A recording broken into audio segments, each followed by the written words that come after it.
అందరికీ నమస్కారం. అమ్మ మాట అమ్మాయి బాట ఛానల్కి స్వాగతం. కథ చెప్పుకుందామా? నమ్మక ద్రోహి. బ్రహ్మదత్తుడు కాశీరాజ్యాన్ని పరిపాలించే కాలంలో 500 మంది వర్తకులు ఒక నౌకలో సముద్రం మీద పోతూ ఉండగా నడి సముద్రంలో నౌక మునిగిపోయింది. నౌకలో ఉన్న వారిలో ఒకడు తప్ప అందరూ చేపలకు ఎరయ్యారు. అందరూ చావగా మిగిలినవాడు కరంబియా అనే సముద్ర తీర నగరాన్ని చేరుకొని తిండి కోసం బట్ట కోసం ముష్టి ఎత్తసాగాడు. అక్కడి ప్రజలు వాడి దుస్థితికి జాలిపడి సమస్తమైన వస్తువులు వాడికి ఇవ్వపోయారు. ఇవన్నీ నాకెందుకు, నాకింత బట్ట తిండి చాలు అని వాడు వారిచ్చిన వస్తువులను నిరాకరించాడు. ఇది చూసి ప్రజలు, ఓహో, ఇతడెవడో గొప్ప విరాగి తపస్వి అనుకొని అతనికొక పర్ణశాల నిర్మించి అందులో ఉంటూ తపస్సు చేసుకోమన్నారు. అతను అందులో ఉంటూ కరంబియ మహాముని అని పేరు పెట్టుకొని ఎంతో గౌరవ ప్రపత్తులు సంపాదించుకున్నాడు. అతని దర్శనం కోసం రాజులు కూడా రాసాగారు. ఈ విధంగా కరంబియుడి స్నేహం సంపాదించిన వారిలో పాములకు రాజైన పండరకుడు, గరుడులకు రాజుగా జన్మించిన బోధిసత్వుడు ఉన్నారు. ఒకనాడు గరుడరాజు వచ్చి కరంబియుడికి ప్రణామం చేసి పక్కనే కూర్చొని, స్వామి, మా గరుడులకు పాములకు యుద్ధం జరిగినప్పుడల్లా పాముల కన్నా గరుడులే ఎక్కువగా చావటం జరుగుతున్నది. మాకు పాములను ఎలా పట్టాలో తెలియటం లేదనుకుంటాను. ఇందులో ఏదో రహస్యం ఉంది.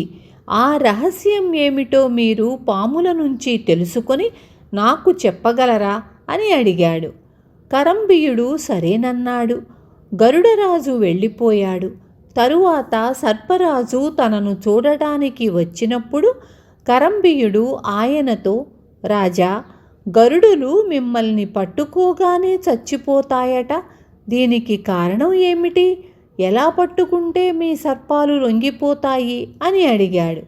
దీనికి సర్పరాజు వినయంగా జవాబిస్తూ, స్వామి, అది మా రహస్యం. నేను గనుక ఈ రహస్యాన్ని బయటపెట్టానో నా జాతికంతకు ద్రోహం చేసిన వాణ్ణి అవుతాను. జాతి వినాశనానికి కారకుడనవుతాను. కనుక ఆ సంగతి నన్నడగకండి అన్నాడు. అదేమిటి? రహస్యాన్ని మరొకరికి చెప్పేస్తానని నీవు నిజంగా శంకిస్తున్నావా? అలా ఎన్నటికీ జరగదు. నేను కేవలం ఆ రహస్యం ఏమిటో తెలుసుకుందామనే అడుగుతున్నాను. నాకు చెప్పినందువల్ల నీ జాతికి మాత్రమూ నష్టం కలగదు అని కరంబియుడన్నాడు. సర్పరాజు కరంబియుడికి రహస్యం చెబుతానని మాట ఇచ్చి సెలవు పుచ్చుకున్నాడు. ఆయన తన దర్శనం కోసం మర్నాడు వచ్చినప్పుడు కరంబియుడు మళ్ళీ అడిగాడు. కానీ సర్పరాజు రహస్యం బయట పెట్టలేదు. ఆయన మూడవసారి వచ్చినప్పుడు కరంబియుడు, ఇవాళ మూడవసారి అడుగుతున్నాను, మీ రహస్యం చెప్పవు, కారణం ఏమిటి అని అడిగాడు. దానికి సర్పరాజు, స్వామి, తమరు ఈ రహస్యాన్ని మరెవరికైనా చెప్పేస్తారేమోనని నాకు భయంగా ఉంది అన్నాడు. నేనలా ఎన్నటికీ చెప్పనని ప్రమాణం చేస్తున్నాను అన్నాడు కరంబియుడు. ఆయన ప్రమాణం చేసిన మీదట సర్పరాజు తన రహస్యాన్ని ఈ విధంగా బయటపెట్టాడు. మేము పెద్ద పెద్ద రాళ్లను మింగి మా శరీరాలను బరువుగా చేసుకొని పడుకొని ఉంటాము. గరుడులు మా మీదకు వచ్చినప్పుడు మేము నోళ్లు తెరుచుకొని వారి మీద కలయబడతాము. గరుడులు మా తలలు పట్టుకొని గాలిలోకి ఎగురుతారు. మా బరువులు మోయటం చేత వారి శరీరాలలో ఉండే నీరంతా పైకి వచ్చేస్తుంది. ఆ కారణంగా చచ్చిపోతారు. మూఢులైన ఆ గరుడులు మా తలలు పట్టుకోవడానికి బదులు మా తోకలు పట్టుకొని గాలిలోకి లేచినట్లయితే మేము మింగిన రాళ్లన్నీ కింద పడిపోతాయి. మా శరీరాలు తేలిక అవుతాయి. మమ్మల్ని వారు తన్నుకుపోగలుగుతారు. ఇదే మా రహస్యం. సర్పరాజు వెళ్ళిపోగానే గరుడరాజు వచ్చి కరంబియుడితో, స్వామి, సర్పరాజు నుంచి పాముల రహస్యం తెలుసుకున్నారా అన్నాడు. కరంబియుడు సర్పరాజు నుంచి తాను తెలుసుకున్న రహస్యం కాస్త గరుడరాజుకు చెప్పేశాడు. ఈ సర్పరాజు గొప్ప అపచారం చేశాడు. తన జాతి యావత్తూ నాశనం అయ్యేటందుకు సహాయపడగల రహస్యాన్ని ఆయన మరొకరికి తెలియనిచ్చి ఉండకూడదు. నేనిప్పుడే వెళ్ళి ఆయనను పట్టుకుంటాను అంటూ గరుడరాజు తన రెక్కలతో ఝాం ఝాం మారుతాన్ని లేపి సర్పరాజు తోకను పట్టుకొని ఆకాశంలోకి ఎగిరాడు. తలకిందులుగా వేలాడుతున్న సర్పరాజు తాను మింగిన రాళ్లనన్నింటినీ కక్కేశాడు. ఆయన విచారంతో, అయ్యో, నా నాశనాన్ని నేనే కోరి చేతులారా తెచ్చుకున్నాను కదా, ఆ దుర్మార్గుడు మహాముని అని మోసపోయి నా రహస్యం కాస్త చెప్పేశాను అని విలపించాడు. ఇది విని గరుడరాజు, మూర్ఖుడా, నీ రహస్యం ఆ దొంగ సన్యాసికి చెప్పేసి ఇంకా ఎందుకు దుఃఖిస్తావు? చావు ఎవరికీ తప్పదు, కానీ వివేకం మానవుడి ప్రధాన ధర్మం. నీ దుర్గతికి కారణం నేను కాను, సన్యాసి కాడు, నీ అవివేకమే. ప్రాణికి తల్లిదండ్రుల కన్నా ప్రేమపాత్రులుండరు. అలాంటి తల్లిదండ్రులకు కూడా నీ రహస్యం చెప్పరాదు. అనేక మంది బంధువులు, మిత్రులు ఉంటారు. రూపవతి అయిన భార్య ఉంటుంది. వారికెవరికీ నీ రహస్యం తెలియనివ్వరాదు. ఆ విధంగా రహస్యం దాచగలిగిన వాడే శత్రువును దూరంగా ఉంచగలుగుతాడు అన్నాడు. మహాత్మా, నీ హితబోధ గ్రహించాను.